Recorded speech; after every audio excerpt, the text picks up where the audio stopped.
When you think about the greatest inventors of all time, there are a few names that come to mind: Henry Ford, the Wright brothers, Thomas Edison.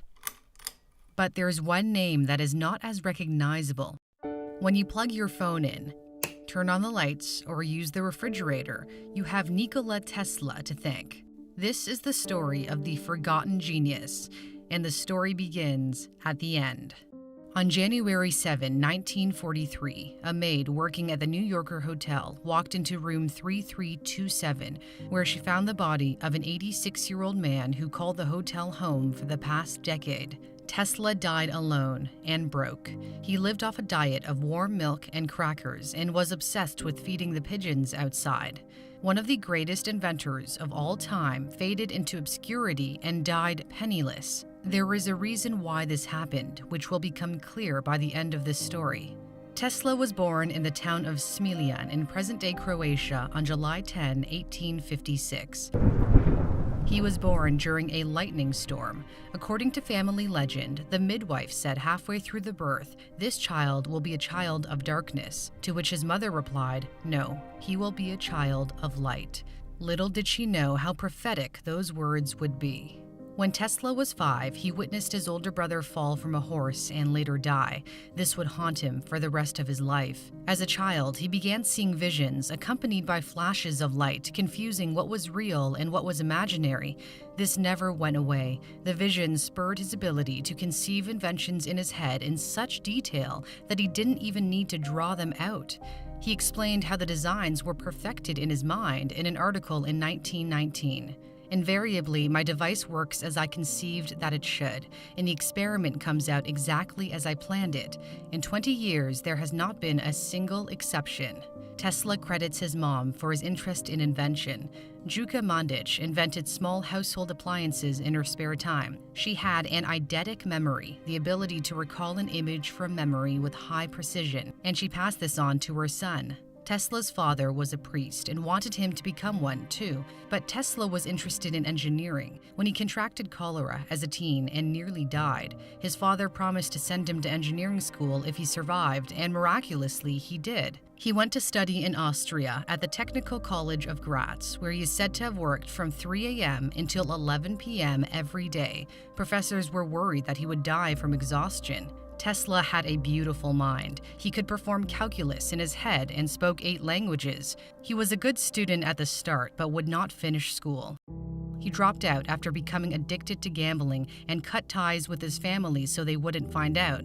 His friends didn't know what happened to him either. They thought he drowned in a river. Tesla moved around Europe and eventually ended up in Budapest working as an electrician at a telephone company. While walking around a park in the city one day, he had an epiphany about developing a new way of generating electricity using alternating current. It would be his greatest invention that would change the world. I'll explain more about AC a little later. In 1882, he settled in Paris to work for the French branch of Thomas Edison's electric company.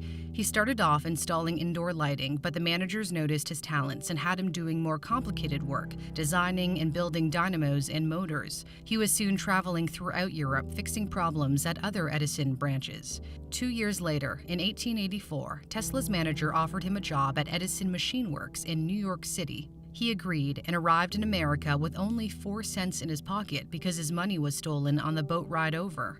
Tesla initially had a good impression of Edison. Edison was also impressed by Tesla, later saying, "I have had many hardworking assistants, but you take the cake." This mutual admiration didn't last. They would become bitter rivals. The two men disagreed over how electricity should be contained and delivered. Edison preferred direct current, which is a system where the electric charge only flows in one direction. Tesla was a fan of alternating current, in which the electric charge changes direction periodically. Changing directions is crucial to maintaining a steady supply of electricity because it does not overpower outlets. This means it can provide more power and transmit power over longer distances. It's the reason AC powers our homes and other large appliances, whereas DC powers smaller items like flashlights.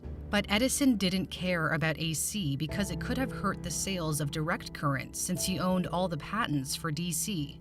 According to Tesla, a manager at Edison's company offered him a $50,000 bonus if he could improve some machines that ran on DC. When he did, the manager refused to pay up.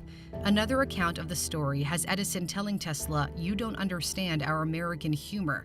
Regardless of how it played out, Tesla quit and set off to form his own electric company the following year in 1885. But his investors showed little interest and decided to take the company and all of Tesla's patents, which they could do because Tesla had assigned the patents to the company in exchange for stock, which was now worthless. After losing his company, Tesla had to take a job digging ditches for $2 a day just to survive. But his fortunes would change. In 1887, Tesla invented an induction motor that ran on alternating current. The motor was the most efficient way to convert electricity to mechanical power. A version of it powers Tesla's vehicles, which took its name from the inventor. He patented the motor and showed it off the following year at the American Institute of Electrical Engineers. That caught the attention of George Westinghouse, a major player in the electric market who realized Tesla's AC motor might just be what he needed to complete his alternating current system and compete against Edison's DC system. So Tesla licensed the patents for the AC motor to Westinghouse for $60,000 and also received stock and royalties. Westinghouse hired him as a consultant for $2,000 a month, which is the equivalent of over $50,000 a month today. The War of the Currents began. Edison tried hard to try to discredit Westinghouse and Tesla. He secretly financed the electric chair that used alternating current to prove how dangerous AC was. Edison's company also publicly tortured animals to prove its point. In 1903, they electrocuted a circus elephant named Topsy and produced a film about it called Electrocuting an Elephant. Despite Edison's schemes, good things were happening for Westinghouse and Tesla. They underbid Edison and his newly formed company, General Electric, to illuminate the world's Columbian Exposition in Chicago in 1893. The first all-electric fair celebrated the 400th anniversary of Christopher Columbus's discovery of America. It was clear to the 27 million people who attended that AC would power the future. Their success continued when they beat out Edison's General Electric again to build the world's first alternating current power plant in Niagara Falls. The hydroelectric power station was a massive success and helped light up Buffalo, New York. The building of the plant also meant Tesla became a pioneer in renewable energy. His statue can be found at Niagara Falls today.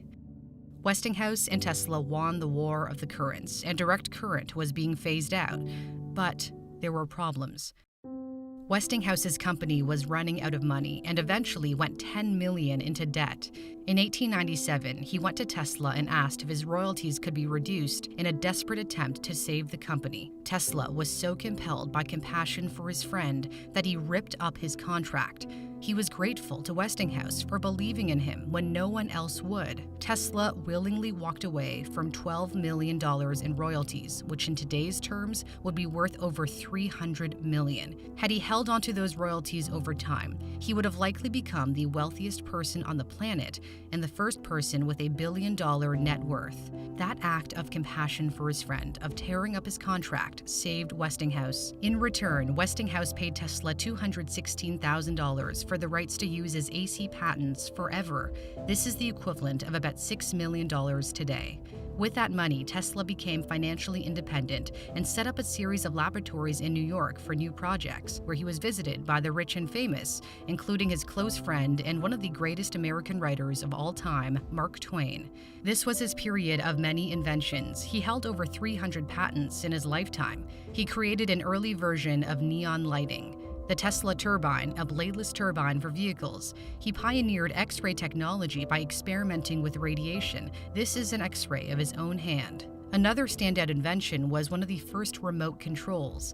In 1898, he controlled a miniature boat at Madison Square Garden in New York. It was so far ahead of its time that the crowd thought he was using magic to make it move. That would be the ancestor to today's remote-controlled drones.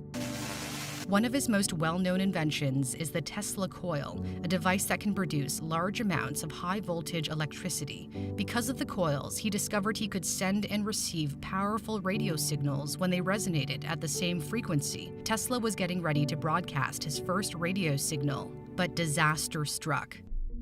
A fire destroyed his lab in 1895. He lost years of research and equipment. Tesla didn't apply for a patent for the radio until 2 years later. The fire would be the turning point in his life that led to a downhill spiral.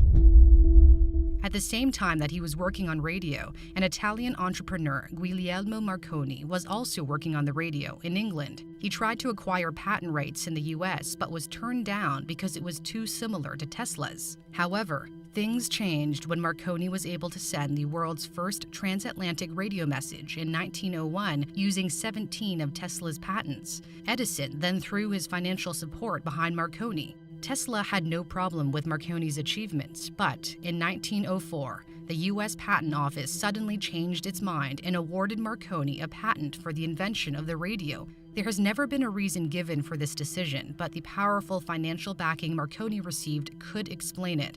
Marconi went on to win the Nobel Prize in Physics in 1911, which was only possible due to Tesla's work. Tesla was furious and sued Marconi. The case dragged on in court for years and was only settled in Tesla's favor after his death.